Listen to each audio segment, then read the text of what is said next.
Hey guys, I'm Michael Allen for TravelCostaRicaNow.com. Guys, another one of the series of expat videos. We're going to be talking to Mike here in a second, but I want to give you the backdrop of the story first. We are in La Fortuna in a newly acquired restaurant by Mike called Just Good Food, which coincidentally, about a year ago, we happened to do a video about this very place, and Mike just took it over. So we're going to be talking to him about his experience kind of coming down here and what it's been like and the whole thing. So this is Mike. Thanks for coming, by the way. So tell us your story, because it is kind of interesting. It's like you almost threw the book out on moving to Costa Rica. I did. I came here in November on vacation with my wife. Last year. This past year with 8 other people, all inclusive. By the end of the vacation, everybody was moving here. We go home and everybody was still talking about it. So we did it. So you get stuck on that paradise thing. We did, exactly. Go back home, I start doing research, and everybody's still talking about moving to Costa Rica. Send out a ton of emails, and I booked a flight for 2 weeks here, February 1st, February 15th, and I scheduled 20 businesses to look at. So your whole thing was to come down here, take over business. You're not retiring. Not retiring. I don't have any money. That's now. And just take over a business of some kind to generate enough income to get by. We came for 2 weeks, first 2 weeks of February, booked at 20 businesses. We left after the 2 weeks, and we were not going to move here. Because I don't speak any Spanish. So you felt that you didn't know Spanish to come down was going to be too much of an obstacle to start to keep going with the business or the business? Right. That's exactly right. So we go home.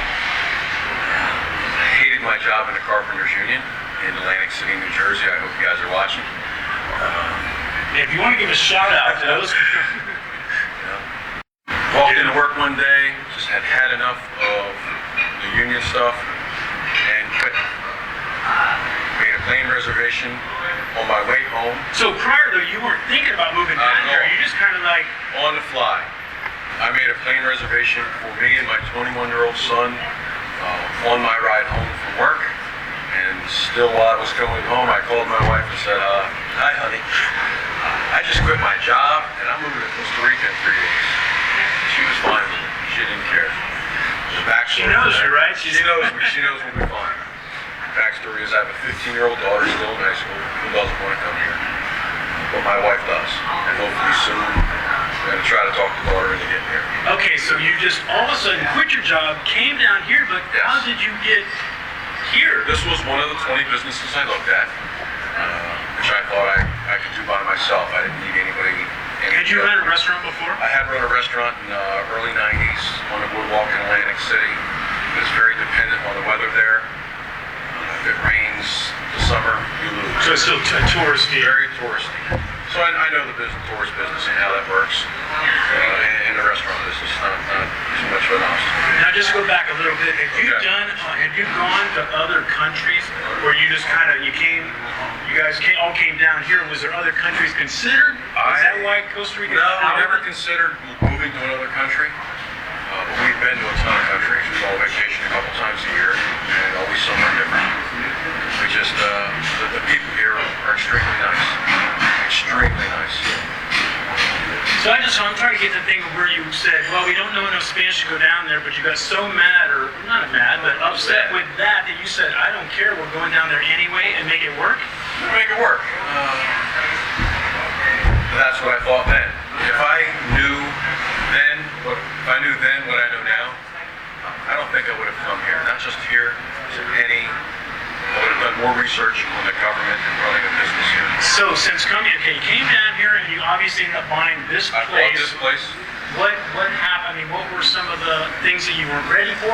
Were you ready for having the business change over? Did you know what to expect? That part's easy. If you have the money, you can pay the lawyer and the business is yours.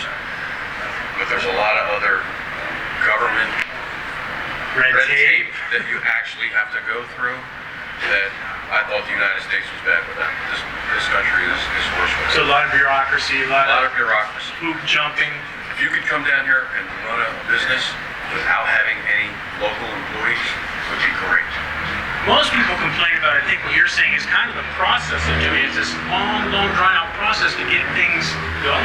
Extremely, a long process. The previous owner, Mr. Bates, took him 2 years to open his business, to actually get it open. And he ran it for a year, and then a little over a year, and then I purchased it.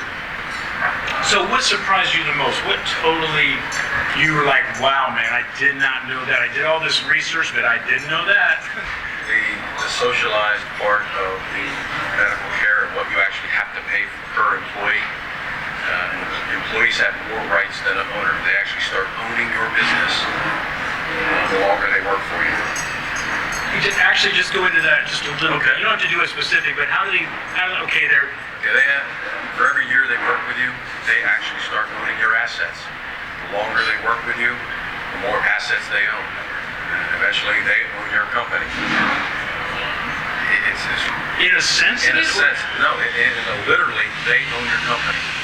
I've been here almost 2.5 months. I had a girl work for me for a month and a half. She's supposed to be here 5 days a week. 6 days a week. That's their work week, 6 days a week, 8 hours a day. So they work. They work when she shows up. She would show up 2 or 3 days a week. She caught word that I was going to fire her, so she went to the Social Security building, told them that she worked for me for 2 years. Social Security wrote a paper saying that I owed her X amount of money for 2 years. So now you got red tape. Red tape. Crap to deal with. And it's impossible to get out of it. You have to pay. You don't have to prove, even if you prove she didn't work with you, she doesn't have to prove that she did. You owe her this money. Wow. It's a lot of it. It costs more for the lawyer than to just pay her off. So no, actually, are you staying here? Are you going to make this work? I'm all in. I jumped in full. So in other words, the worst is kind of, you learned so much in the last 2 months that you're kind of... That I'm stuck. Honestly, I am stuck. I have every penny. Well, that's happened to a lot. I have every penny that I had saved here. The business will do okay. No, it's just a matter of dealing with the bureaucracy, dealing with the red tape, and being more cautious and careful of how you hire the employees. So what's has there been any advantages? Are you happy in some other senses that you did this, or you're... I am. I love getting up and coming to work. I like talking to all the people that are here on vacation and telling them how I got here. Everybody starts speaking to me in Spanish. How's your Spanish, by the way? Much better now. Much better now than when I got here. I knew 3 words. Hola, cerveza, baño. Now I know it's a ton of words. All very important words. All important words. I know a ton of words now. I'm just working on conjugating them into a sentence. So what would be your best advice for somebody thinking the same thing? They're our age or my age, and they're kind of going, wow, Costa Rica, what would you... Because you did some research. It's not like I did a ton of research. I would say do 5 tons of research. You can't talk to too many people. You can't talk to watch too many videos. Live here for a month or 2. Talk to the business owners. I didn't do that. Quit my job, moved right here. Didn't even know what business I was going to buy when I was flying here. I knew I was going to do something. This was a reasonably priced place, and I like the people. I like talking to people. The Costa Rican people have been very helpful. But the red tape isn't any less for them because they're Costa Rican. It's as difficult for Costa Ricans as it is for expats. Funny you should say that. I've been here 7 years. I just found that out in the last year. I thought it was a gringo thing. It's not a gringo thing. They do the same thing to Chicos. They make them jump through as many hoops. They do. Do more research about what business, if you're thinking about a business. If you can come here and retire, this is absolutely the most beautiful place on the planet. I love it here. The people are, again, the country's greatest asset. They're so nice, willing to help you with anything. Helping me with my Spanish. Anything. It's really good. But don't expect to get anything done today. Everything is mañana. Mañana is mañana. Yes. So you wouldn't do it, you wouldn't have done it again? I would not. Or you just would have done more? I would have done more research, knowing what I know now, and I don't think I would have got into a business where I had local employees. I would have done something that I could do myself. I'm with you on that one. You know what I mean? Well, because of the red tape. Red tape, that's the hardest part, having employees. And you have a few. I have 8 employees. I got 2 great guys, Dennis and Diego. Diego is a local Costa Rican guy. And Dennis is from Russia. He's been here 7 years. Great family. I consider both of those guys part of my family. I actually would have already been home if it weren't for them. Taking my lumps and That's kind of cool. losses. So it sounds like you've definitely gone through the worst, kind of the worst of it. I hope so. I don't see it getting any worse. So too. You know? Now, what you're not saying, kind of, we haven't alluded to because it really Okay. wasn't about this place in particular.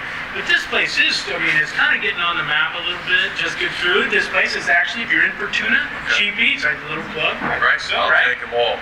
Just good food. We have another video about it, so we'll link that, whatever. And he's on to something. I mean, I think he's got a good business, so I think so. hope he hangs out for a while. I will. All fresh food, nothing frozen, nothing microwave, everything. Keep going, fresh. keep plugging. What's that? I'm not kidding. Everything's fresh. Salads fresh, vegetables fresh, meat, everything's fresh. Fish fresh fish every day. Okay? Guys, I hope it's been helpful. I want to thank Mike, All right, Mike for thank you. talking to me. Mike. I'm Mike Lowen, TravelCostaRicaNow.com. Peace, guys. Hope it helps.